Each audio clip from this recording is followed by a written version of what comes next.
Hey, it's me. You could probably guess from that opening shot where I am, huh? I'm in a churchyard, and I'm in a cemetery. It's the little village church here, a couple of 100 years old. Um, I think it's a little over 200. I'll have to look at the signs again, or maybe just under. But it's a cemetery as well. And if you've been watching me in the United States, you probably haven't seen much of this. In Europe, cemeteries were often in the churchyard, and often in places where you had to walk past the graves to go to church, to go worship or whatever. We're always kind of remembering, people die.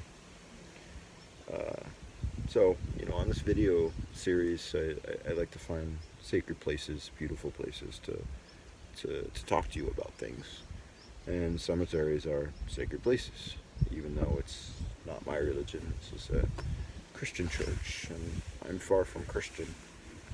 You can still recognize a place like this as being sacred because it's what humans do that make things sacred, regardless of the religion. And, well, people being buried here, that makes it sacred too. The dead make things sacred. Interesting, actually. I've been thinking for a while to do this, to go sit in a cemetery and talk to you. And I really want to be under trees right now, but I told you all I think about the plague of poisonous caterpillars, so I can't really be underneath them right now. But I was making a video for the course that I teach on Marxism, all that is sacred is not made. I made the first one, and I was reminded when I was making that video of death, and it's a strange thing to, our cultures in general avoid death. Western cultures, especially American culture, death is not something you talk about. Death is something you kind of avoid.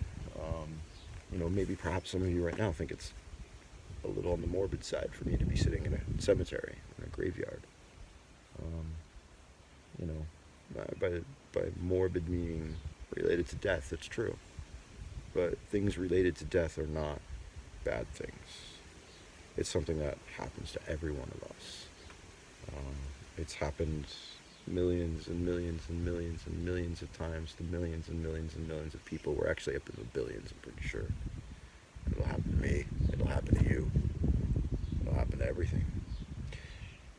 And one of the most profound insights I think I've heard about the way capitalism works from a lot of pagan people, also indigenous people who have looked at the system. What's wrong with you people? You're trying to avoid death. And avoiding death has become kind of an obsession. Not just individually, although there's all kinds of ways that we individually attempt to avoid death. Making sure we're always healthy, which is a good thing. Attempting to extend life through medications, treatments.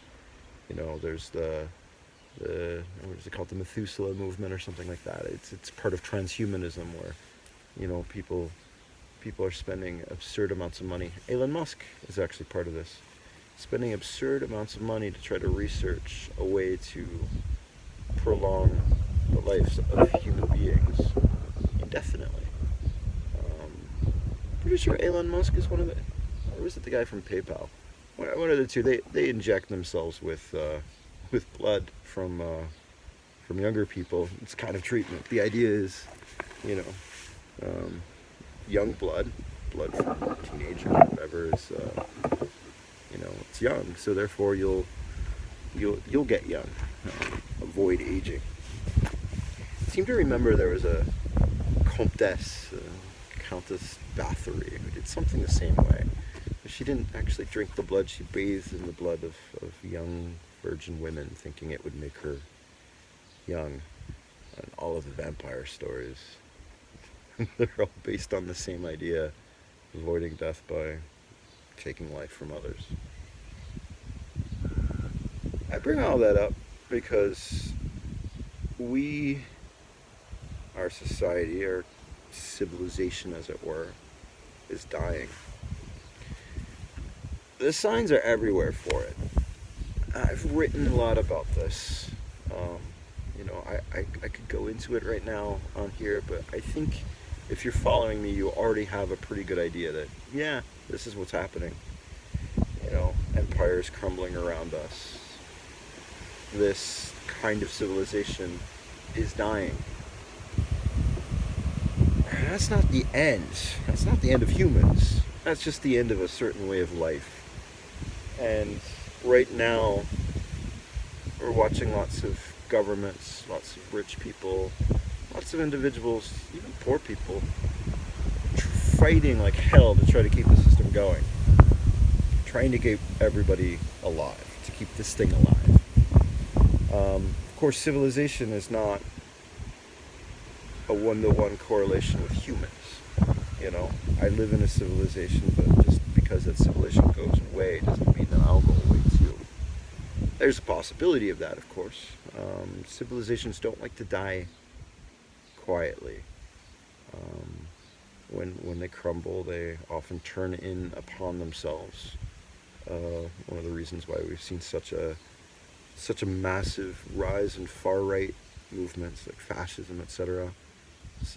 All of these people are trying really hard to make everything great again, and if you make things great again, then you'll stay alive. And at the same time, you see this on the far left too, where you know people, especially with many of the protests in the United States, and this is always a problem in the United States. The thing they're fighting, they're justified in fighting, but oftentimes they're not fighting to destroy the system. They're fighting to make the system a little bit better so the whole machine runs better.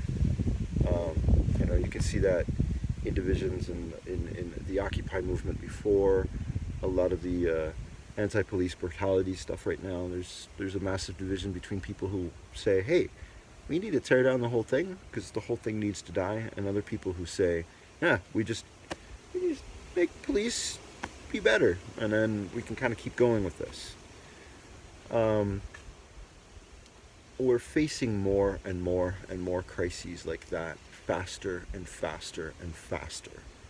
In the same way that the human body, as it gets older, doesn't just die of one thing, where you start seeing lots of things failing at once. We think of the heart dying, but that also, oftentimes there's lung failure, oftentimes there's kidney failure, oftentimes it's a catastrophic failure. Everything starts shutting down immediately. It's not necessarily the heart stopping that kills you, it's the lack of blood in the brain that kills you. That's what we're seeing in civilization. All of these little things dying, and keep trying to resuscitate it, keep trying to keep it alive, keep putting more tubes inside of it, more breathing apparatuses, more injections of young blood to keep it from dying. But everything dies. I die, you'll die, civilizations die. And it's interesting, the connection between death and life. We think of rebirth or what have you, but in this graveyard actually is the family tomb of the man I love. His father is buried here. His mother's name is on the tombstone, and she's still alive, but she'll be buried there too. The living amongst the dead, and the dead existing amongst the living. And in cultures like this, Europe has always been a lot better than this, or at this, than the United States. But and even older cultures, it's always been like that. We acknowledge these people around us will die. Hey, look, there is my grandfather. There is my grandmother. I bring her flowers. There is my child who died early. Those things live amongst us, so we're always conscious that nothing lasts forever, which makes life better. It makes us live it more, to understand that we won't always be here. It makes us love the people around us more because they won't always be here. And it also means that you're less likely to struggle against an inevitable death, because you know deaths happen. At some point you have to let something go. At some point, this society, this way of life, capitalism, industrial civilization, whatever you want to call it, it needs to die. So, it's interesting. One of my favorite writers, you probably know this, Peter Gray, in the first essay I ever read from him, before I read his books, it's called Reclaiming Witchcraft. He says, "So I counsel, confront death."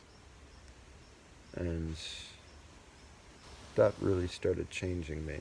Because his idea was, modern ideas of witchcraft are so obsessed with power, or look at me burn this appropriated sage, or what have you.